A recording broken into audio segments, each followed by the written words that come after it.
I'll be presenting to you under the category of dramatic interpretation of poetry. My piece is a slam poem, I'm Taking My Ball and Going Home, by John Claude Trump, also known as Panama Soweto. Panama Soweto was born in Manhattan, New York. He received his bachelor's degree in African American Studies and Fine Arts from the Metropolitan State College of Denver. I chose this piece because it speaks to bullying. Many all over the world are affected by this cruel act, and my prayer is that people think before they speak and act out, and bullying comes to an end. And now for my piece.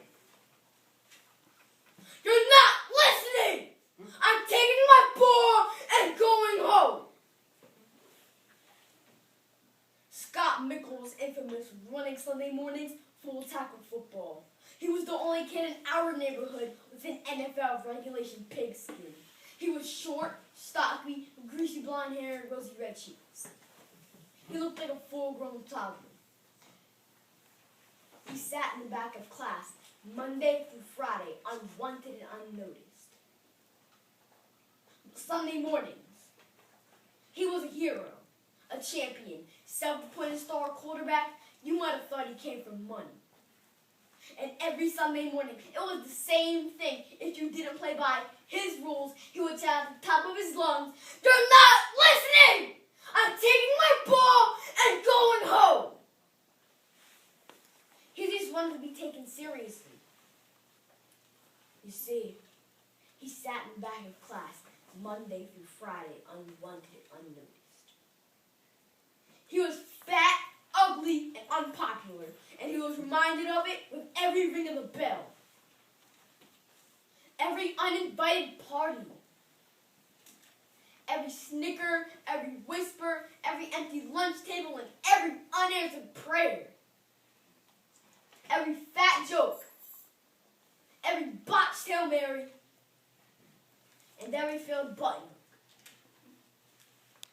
He is what we all are when our pride is exposed for the costume that it is. Scott, you are a poem. 20 years later, you are a poem. I listened to the sound of your mirror crackling. I watched you claw for higher grounds when the clouds opened up to flood your heart. When you couldn't breathe, I watched you drown at the bottom of a bottle during full period. Scott, we thought it was funny then. But I want to tell you now that I felt like that too. Bottomless and alone. And I wish I could have told you then that you weren't alone.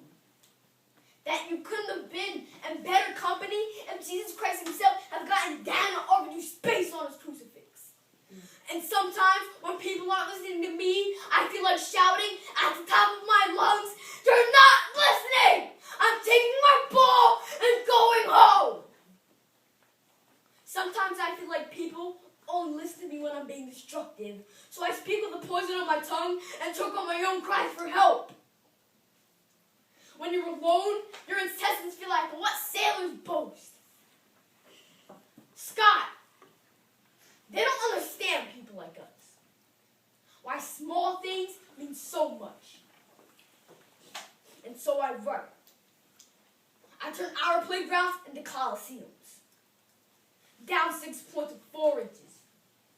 I give purple hearts to skinnies and broken spirits. And raise monuments for those of us who were ignored. And I make this mic my freaking football.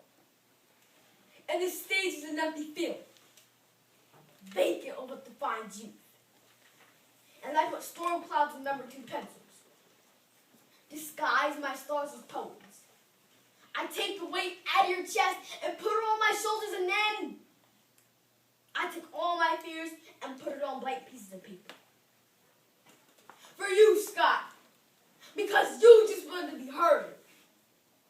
And I just wanted people to listen. And if they don't, I would just say forget it. And I'll just take my ball and go home. My name is Josiah Woody, and I am a smooth member of the Easton area chapter of the Pennsylvania Orators.